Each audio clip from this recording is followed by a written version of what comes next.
What's up, guys? Look, there was an eclipse today, but if you were anything like me, you were inside watching The Defenders, so it did not matter. Guys, there were a ton of Easter eggs and callbacks to previous Defenders shows on Netflix, and to go through them with me is our own Markeia McCarty. Hey! Thanks for being here. Yeah, happy post-Defenders weekend. Happy post-Defenders weekend. We made it. Yes, we did. Let's jump into this stuff, because I think you pulled together some really cool stuff for folks to look out for when they do their rewatches. So let's jump in. Okay, great. I mean, first and foremost, so what I really enjoyed about Defenders is that they take the tone of each one of the shows. You know, Daredevil, Luke Cage, Jessica Jones, Iron Fist. They take those tones, they take those palettes, and they bring them together. They intertwine them. So, I mean, you see Daredevil scenes at the beginning. They're red-hued, they're angular.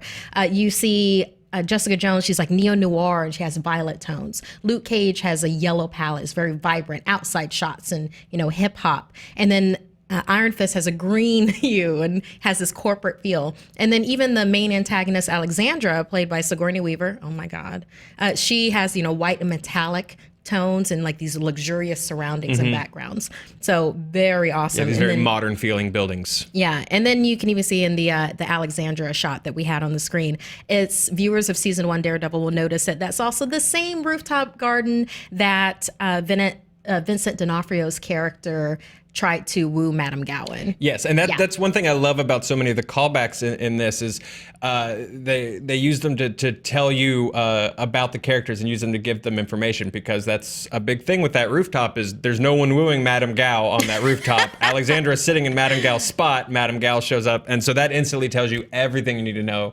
about Alexandra in terms of her status with these villains, which I really, really dug. And speaking of villains, we've got some Elektra stuff. Yeah, numerous times during the Defenders, we see Elektra looking at her size, you know, her signature size, but then instead she chose the Wahazashi swords, like double swords. And it's interesting because those swords are primarily used for beheadings and also for ritual suicide. So that's like one of those choices of her character to be like, well, this is who I am now. Yeah. Yeah. And then we constantly sort of like look at the size as Elektra starts to feel more and more like herself.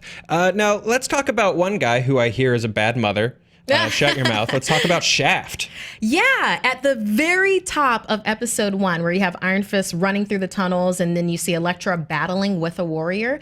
And the warrior is played by actor Mark Zoror, and he's credited as being Shaft, who is a member of the Chaste. So what's interesting about it is that Shaft actually ends up dying with Stick and another character called Claw. And it's this whole epic thing where they're outnumbered by the hand, and then they use this technique where they basically suck the life energy force out of all the surrounding ninjas, but then it's so much energy that they end up exploding from the energy absorption. So I might have dug that as a cold opening a little more. Just a guy that absorbs a ninja and explodes. Yeah. Also, the Chase needed to do a little better on their nicknames, Stick and Shaft and Claw, and they needed to up their nickname game a little bit. Exactly. So we've got obviously we just lied, that wasn't really Shaft, but we have some stuff from the Shaft of the MCU, Luke Cage. Right. Something that's established in season 1 Luke Cage is that there's a bit of social manipulation that happens with Mariah Dillard, played by Alfre Woodard, and also Shays Alvarez, played by Theo Rossi. And it's called the New Harlem Renaissance. And basically it's a way for them to, you know, line their pockets with money and get control. But you can see that that's alive and well in the Defenders universe because it's on the side of a city bus. And it also has social activists. That's, I believe it's CJ Walker, where she is also like, oh yes, this is the New Harlem Renaissance. It just shows you that all of the past, you know, episodes of these other characters, it didn't exist in a vacuum. Yeah, things are still in play. Things are moving forward. And, you know, Luke Cage sort of ignoring that to focus on the hand, that might have repercussions in future seasons for Luke. He's not keeping an eye on his guys. He's looking at this hand situation. He's dealing with what's in front of him right now. Right. So hands. So and speaking of hands and Luke Cage, I love how well we're transitioning these things. I know. I love these segues. Speaking of hands, it's like speaking. We've got this great punch callback that I loved. Yes, this is in episode 2, Mean Right Hook. Okay, this is kind of a callback to just classic superhero meetups. there would always be a misunderstanding. It's Right. like, oh yeah, you're a bad guy, I'll take you on. And it's also a callback because with Iron Fist and Luke Cage, they're both chasing after the same character, Cole, seeing him in different ways, right? So when they're scuffling, if you think back to season 1 Luke Cage, when a gangster tried to punch Luke Cage, the hand gave way before we got the that fist great did. shot. But in this, you have Iron Fist with a chi powered, punch, and then they give you that same shot, but that face is going it's going right through his face. And that was such a great way to sort of set up. That's such a smart callback because they don't make a big deal about it. They don't dwell on it too much. It's just a really smart. Only eagle-eyed fans such as our Markeia McCarty are going to catch it. We've also got some a music fact with Alexandra, sort of explaining her character. And but before that, we have another sorry. meetup. Yeah, another meetup between Jessica Jones and Matt Murdock. And this is fun because they first meet in Misty Knight's interrogation room in the precinct. And that's actually a really nice call to Alias Number 3 by Brian Michael Bendis, where Jessica Jones and Matt Murdock meet in an interrogation room. Neither time does Jessica Jones want to be represented by him. Right. Neither time. She's just like, your client? I don't think so. No. And I love that they really sort of pick their battles in terms of like what's going to be super comic accurate, like what fun moments they're going to give you. And, because that's not one that you're necessarily in your head like, oh man, I can't wait for that first like panel for panel recreation, but it's such a good moment and it really plays out well. Yeah, here. it really does. And it's a nice little bit of fan service. Yeah, no, absolutely. Some subtle fan service. It's not quite on the nose or on the jaw in the case of poor Luke Cage. I like that. But to get a little bit of culture in there, talking with Alexandra from before where she's surrounded by luxurious surroundings. She's very comfortable in where she is. There is a classical piece, and that's actually played by Aeolus Quartet. That's real.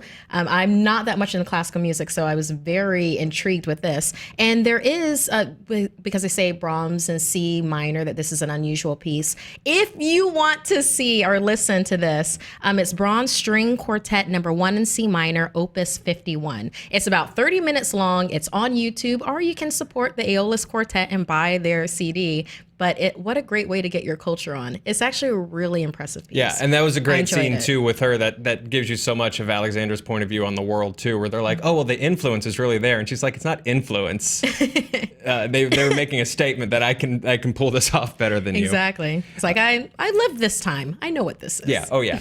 So it wouldn't be a Marvel thing without a little Stan Lee. And Stan Lee has literally been in the background of the Defenders shows, and they bring him back here. Yes, it's very apparent that our Stan Lee is observing us and then giving those observations to alien observers. Yes. The Watchers. The Watchers. He's sort of doing a Harry Potter painting thing where he's watching everybody. Yeah. I like that. So the Stan Lee cameo is in episode 3, Worst Behavior. It's the same smiling, police posters that you previously saw in the Marvel's Netflix series. But with this one, the caption that Captain Irving Forbush has is, remember New York, not all heroes wear capes. Excelsior. Yes. Irving Forbush, that is such a good, I feel like at some point in the writer's room, they were like, Irving Forbush, and they were like, done, pin, done, that's done. Let's move on. And then let's get back to Stick a little bit. We talked about Shaft, now let's talk about Stick and his escape from the Hand. Yeah, so for anybody that was surprised that Stick would cut off his own hand to escape the Hand. It was set up. They foreshadowed this. Yeah, they definitely did. Daredevil season 1, episode 7, where Stick cuts off a man's hand and then just nonchalantly tells him, hey, you have 3 more limbs. That, Stick is an ends justify the means type of person. So in fact, when he was asked about his missing hand, he was like, well, if you cut off a finger, you can still use the hand. So yeah, Stick is in it to win it. Yes. He's writing his own prescriptions. You would think he would just have cut off the thumb though, and then slipped out. But Stick goes hard. Yeah, Stick goes real hard. Yeah. Stick goes real hard. There he goes. So let's talk about the Hand for just a second for fans that might not know. The Hand is a parody, the Hand is what is parodied by another famous ninja clan. Yes, they're called the Foot. from Teenage Mutant Ninja Turtles. And that this is on record that if you didn't know this, please know this now. The foot is a parody homage. Yes, to the hand. The Ninja Turtles, of course, were originally a reaction to Frank Miller's dark and gritty Daredevil. Yeah. So that's where all that kind of comes from. So if you've looked at the original Ninja Turtle comics, they're very bleak and just absurdly violent, but still about giant turtles. And they even have a little foot on their band. Yes. Yeah. Which is on the nose, and I love. And I honestly could have used a little more on the nose hand ninjas in this, but we'll talk about that in another video. I loved this. I did not catch this at all, so I love that you picked this up about the Royal Dragon sign. Yes, saying what we were saying before, were that each show had its own tone, had its own palette and flavor. When you see at the beginning of episode 4 with Royal Dragon, the neon sign has all of the signature colors of all of our heroes. Which is such a fun touch. It's being sort of their unofficial hideout for an episode and a half or so. Exactly, where all of them come together. It's one of my favorite episodes, though, because of the characterizations between all of them. Yeah, same. That was that sort of conversation and meetup between them was super fun, and that poor restaurant owner. Oh, hey, they had to eat 4 of everything. So. Right, yeah. No, they got a good deal. So we've even got some nice winks at Jessica Jones's Jewel. Yes. So behind the Royal Dragon restaurant, when she's like, peace out, I'm not going to have Stick tell me to sit down and shut up. That's not happening. She says to Luke Cage, let me know when they fit you for a costume. So in comics, before her PI life, Jessica Jones tried to be a costume superhero. She was Jewel. It's a very cute outfit. In fact, even in Jessica Jones season 1, Trish Walker tries to make it, where it's like to be Jewel. And she wasn't a well-known costume superhero, and who knows where she could have gone if she hadn't met her arch nemesis, Kilgrave, aka Purple Man. After that, that just kind of ruined everything that Jewel could have been. Right, exactly. But I think these C and D-list superheroes get those opportunities at Resurrection so often, and Alias is just such an amazing book. It is. So sometimes these characters have to fall off the radar. Hopefully that happens with characters like Shang-Chi, who CM Punk is going to be writing apparently now. What? Yeah, I just rocked you a little bit. Nice. So some C and D-listers getting some love. Let's talk about Elektra a little bit. This is a nice another fun callback to Daredevil. Yeah. So anybody that hadn't seen the end of season 2 Daredevil, well, when Elektra's resurrected, or when anybody is, apparently their wounds stay with them. So she is looking into a mirror and she's noticing like 3 wounds on her stomach. And what that is from is that's the blow that killed her. It was a side stab on the rooftop by Nobu Yoshioka, played by Peter Shinkoda. And she was basically a human shield between herself and Matt Murdock. So yeah, she took one for love. Love, yeah. This is not the end. Cupid's sigh. So she's eyeballing the sigh scars the whole time, sort of on her road to getting herself back to her good old self. This is another one that I dug that you noticed with Sawande and his fighting style. Yes, Sawande, one of the 5 fingers of the hand. I really enjoyed this character, but something that's really fun. So in the Royal Dragon fight in episode 4, it's referenced already that the way that he fights, he can touch you and slow your pulse down to a crawl. So then it looks like when he's fighting Luke Cage, it looks like he's doing the 5-finger palm technique used by the Bride and Kill Bill, because it's just. Yeah, it looks really similar. So intentional or not, I still intentional love, or not. Yeah. And we've got some other weird, maybe intentional movie references with Sawande kind of coming later. Or do we have, let's see here. So we've got Sawande talking to Jessica Jones a little bit, sort of calling back to Kilgrave. Yes, in episode 5, Take Shelter, he says, what's wrong? Am I getting into your head the same way he did so long ago? Or not so long ago? And it's like, whoa. And she's about to go after him because that's a very sore spot for her. He's referencing Kilgrave, played by David Tennant, the main antagonist of season 1, and looks like he's going to be in season 2, perhaps as a devil over her shoulder. I'm into it. I really know. Yeah, and again, nothing happened in these past shows in a vacuum, and I will say Defenders did a great job of making those things matter and making them pay off a little bit. We've got a nice sort of Avengers-ish moment. I wouldn't maybe call it a callback, but an Avengers sort of style homage. It's fun. There's an Avengers-like moment in episode 6, Ashes, Ashes. Well, there's during a disagreement, and then Iron Fist charges up his chi hand and ends up doing a wallop into Luke Cage's chest, which resonates this epic sonic boom that blows everybody back. And I couldn't help but think of when Thor hit Captain America's shield with Mjolnir. Yes. Yeah, so it's like, we're having a disagreement, and okay. Yeah, we're just gonna chill for a second. Yeah, everybody breathe, please. Yeah. So let's talk. We've got speaking of Iron Fist, we've got a few possible deep dives into Iron Fist canon. Yeah, because and also in episode 6, Ashes, Ashes, Stick he hints at other uses of the Iron Fist chi. So with that, it's a possibility that he could be alluding to Wu Shi, who's the only female Iron Fist. And she was not only able to permanently bless a pair of rings with her chi, she could fire chi-powered arrows. Which were dope.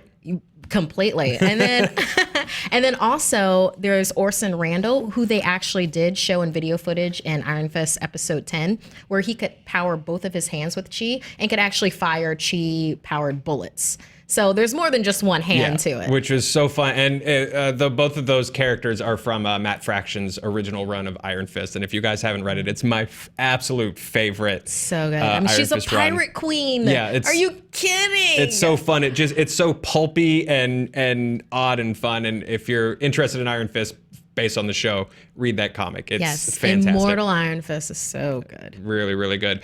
So let's get back to our So One Day Maybe movie references. I like this one too. They're big maybes, but I love that you spotted them. Fun. Yeah. Okay, so he might give us our last reference to a possible movie reference when Sawande. He gets beheaded, and his head is then delivered to the rest of the the 4 fingers of the hand in a box marked fragile. So couldn't help but think of Seven with Morgan Freeman and Brad Pitt, and it's what's in the box? What's in the box? What's in the box? Which I don't know. I feel like someone goes, hey guys, you know what? Let's make it look exactly like the box on Seven. I can see a guy from the art department being like, hey, let's just sneak it in, see if anybody let's just notices. Put a fragile on the side of it. I buy it. The internet, you guys might not buy it. Joestar buys it. Markeia buys it. It's fun. And we've got another sort of important key music cue that pops up. Yes, I really enjoyed this one. During the final battle, and this is when the Defenders bond together, and then they're fighting this epic final battle in a hole underneath Midland Financial. And happens. I know. And then, Luke Cage was like, Danny, light it up now. And then they go into this epic battle. And what plays Protect Your Neck by Wu-Tang Clan? And there's so many reasons that I'm glad that they did this. For one, RZA directed episode 6, Immortal emerges from the cave of Iron Fist. You have Method Man that is cameoed in Luke Cage. They've utilized Wu-Tang Clan and other ones. And then when you actually listen to the lyrics of it, it's like, wow, yeah, this is perfect. This is perfect for Heroes for Hire. This is perfect for our street level heroes. Yeah. Yeah, so I mean, listen to the song. Another way to get your culture on. So. Totally work. Completely. Yeah, Wu-Tang just sort of fits these characters well, and you're totally right. Because at first I was like, are we forcing a Wu-Tang song in? And then I was like, oh wait, yeah. No, I'm on board. I'm on board. They're swinging in like your friendly neighborhood Spider-Man. Yeah. Speaking of swinging, which is a thing you do with arms. I see what you did there. Let's talk Misty. Yes. Oh, I could just talk 10 minutes on just Misty Knight alone. But she finally loses the arm. That's such a weird thing to say. I was really amazed that they did that. Because in the comics, Misty Knight, she loses her arm because she's trying to stop a terrorist bomb. She does not clear in time. And because of her heroisms, Tony Stark ends up giving her a bionic arm. And it's very cool. But obviously we don't have Tony Stark in the Marvel Netflix world. But after she loses her arm, it's basically she took a gun to a knife fight and she still lost. Yes. It was between her and Bakuto, one of the five fingers of the hand, but she did save Claire Temple's life, with doing it. But she does wind up in a state-of-the-art hospital owned by Danny Rand, so it looks like he's going to be her bionic benefactor. Yeah, bionic benefactor. Yes. I really like that. That's some Stan Lee writing of your own there. I read a lot of Stan Lee. So let's sort of wrap on Matt Murdock. He's sort of the heart, the foundation of these shows. He was started the first with one. him. Yeah. So, and it ended with him. Let's talk about it. It did. So and this is a possible huge alert that they might do for Daredevil season 3. So, okay, in the end, we see that he chose what he chose, but it looks like he survived, and he's in a cot, all bandaged. There is a cross up above him, and he's he's in a nunnery. There's a sister there, and he's laying there, bandaged and damaged. And they reference, he's waking up. Get Maggie. That is probably Sister Maggie, who is actually his mother. So that actually goes into this whole thing with the Born Again arc. By Frank Miller. And it's almost like panel shot for that. This is really huge. She's the ex-wife of Jack Murdock. There is a lot that goes on with Maggie Murdock. So I guess we can expect that for season 3. Yeah, I mean, that's a definite. That's so on the nose. That's not even coy. Which means that they would probably bring back Kingpin. I mean, they could for that. Which, Defenders needed a little more Kingpin, in my opinion. So I'm down for more Kingpin in Daredevil season 3. And of course, it's a Marvel show. So we had a post-credit payoff. Yes, because it's Marvel. So why aren't you going to stay for the credits? Have you learned by now? No. So we got a little Punisher. Yes, there was a Punisher teaser trailer at the end of the final episode. If you did not see it, I recommend seeing it because John Bernthal knocks it out of the park. Yeah. Yes. John Bernthal leading the charge for, I guess, Marvel Netflix Phase 2? Yes. Is that what we're going to call 2? that? Markeia, thanks for hanging out. Thanks for going through the stuff with me. Yes, absolutely. Thanks for having me. Appreciate it. This was a nerd pleasure. Guys, we barely scratched the surface. I don't know if you can even see the script that we put together, but there's stuff we crossed out for time. There's stuff we said, hey, maybe we'll get to it, maybe we won't. There are so many Easter eggs in here. There's tons of stuff for Night Nurse. There's references to Hail to the Chief. Let us know what your favorite callbacks, your favorite references, your favorite Easter eggs were in the comments. Be nice to each other. Treat each other like people. Guys, we'll see you next time on Screen Junkies News. Thanks for hanging out.